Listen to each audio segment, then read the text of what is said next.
Yo, what's good guys? This is Nightwing2303. Welcome back to a special edition of Nightwing Knows. Today we're going over my top 5 picks for wide footers. There is not a lot of wide foot friendly shoes out there right now, but I think that I found the top 5 out of all of them. So with that being said, let's go ahead, get right into it. While we're eating.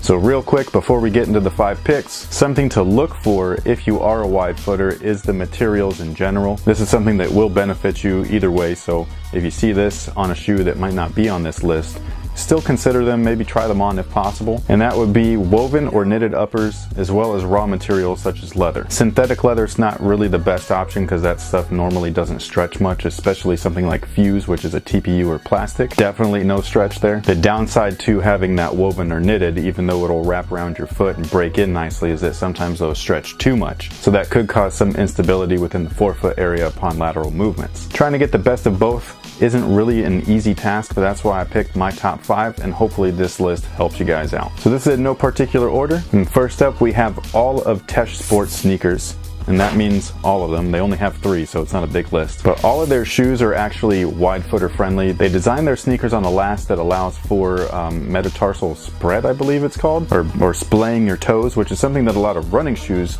actually implement, and this is one of the first basketball shoes to do it. So splaying your toes means when you're in motion, flexing and planting, your toes naturally want to spread out and really kind of grip the floor. It's not something that I personally like. I really like a contained fit, but if you have a wide foot, it's going to be extremely beneficial to you because the shoe's going to fit your foot better than most shoes on the market. Next up is the Under Armour Fire Shot. These guys here got micro G, so not only are they wide footer friendly, but they're also comfortable as well. The traction's kind of iffy. If you're interested in the performance review, head over to weartesters.com.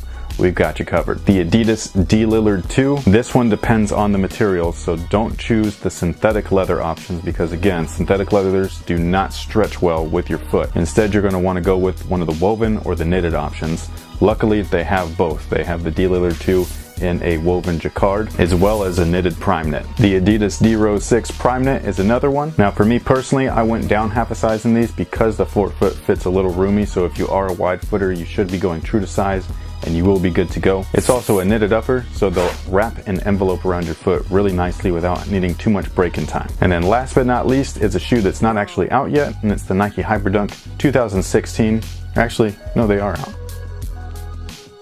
And last but not least is the Nike Hyperdunk 2016 Flyknit. These guys fit extremely wide in the forefoot, and they also fit a little bit long. Trying these shoes on in store is going to be beneficial whether you're a wide footer or not. However, these do definitely cater towards the wide foot variety. And even though those are a knitted upper with that Flyknit material, the forefoot is reinforced, so you're not going to have that issue where you might roll over the footbed. And those are my top 5 picks along with some tips for wide footers. Hopefully this list was helpful. And if you have any questions, make sure to let me know in the comment section below, and I'll make sure that I try to get back to you as quickly as possible. So thank you guys for watching, thanks for all your support, and until next time guys, have a good one.